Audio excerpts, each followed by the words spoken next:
बधाई हो चाचा, बिटिया की जॉब लग गई है, फौजी बन गई है वो। अब आप लोग की सेवा बहुत कर ली, अब फौज में जाकर के देश की सेवा करेगी। हम कुछ समझे नहीं। ये चचा है ज्वाइनिंग लेटर, बिटिया का फौज में सिलेक्शन हो गया है। फौज में सिलेक्शन? यही 27 तारीख को अगला महीना में ज्वाइनिंग है।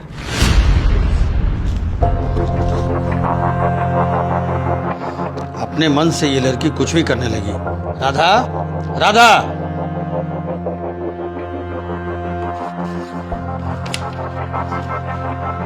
क्या है ये सब? और ये तुम भैया की ड्रेस क्यों पहन ली? ताकि पापा आपका गुस्सा थोड़ा शांत हो। मैडम बधाई हो, आपका फौज में सिलेक्शन हो गया है। थैंक यू, मैं सब सुन चुकी हूँ। चाचा पर आप गुस्सा क्यों हैं? ये तो खुशी की बात है ना। एक बेटा हमने फौज में खो दिया है, अब बेटी को नहीं खोना चाहते। पापा अगर सब आपके जैसा ही सोचने लग जाए तो देश की रक्षा कौन करेगा? भैया के जाने के बाद ही मैंने सोच लिया था कि मुझे भी आर्मी ज्वाइन करनी है।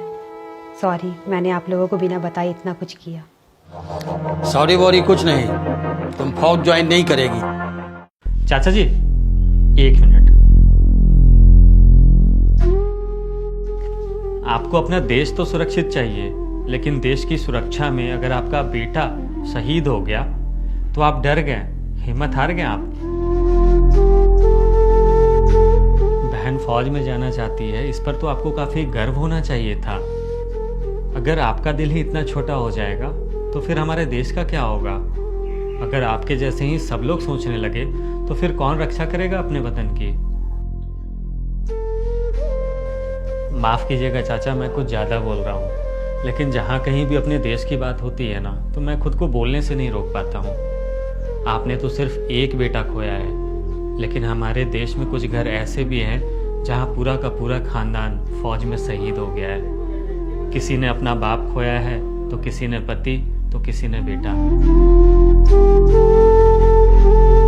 बेटा सचमुच मुझे गर्व होना चाहिए कि बेटा खोने के बाद मेरी बेटी फौज में जा रही है। आज मैं तुमसे वादा करता हूं कि इस जन्म तो क्या, अगले जन्म में भी अगर मेरे सारे बच्चे देश के लिए शहीद हो जाएंगे तो एक बूंद भी नहीं रोएगा यह बाप। बेटा तुमने इतनी हिम्मत वाली बातें की, इतना हिम्मत तुम में आया कहाँ से? क्योंकि चाचा जी मैं खुद एक फौजी का बेटा हूँ और अगले 3 महीने में मैं भी फौज ज्वाइन करने वाला हूँ। आपने तो सिर्फ एक बेटा खोया है, पर मैंने अपना पिता और अपना बड़ा भाई। किसी को खो करके पाई हुई हिम्मत ना कोई नहीं तोड़ सकता। वो दोनों मेरे देश के लिए शहीद हो गए, और अगर मैं भी अपने देश के लिए शहीद हो जाता हूँ ना तो फिर मुझे अपने बलिदान पे काफ़ी गर्व होगा। जय हिंद।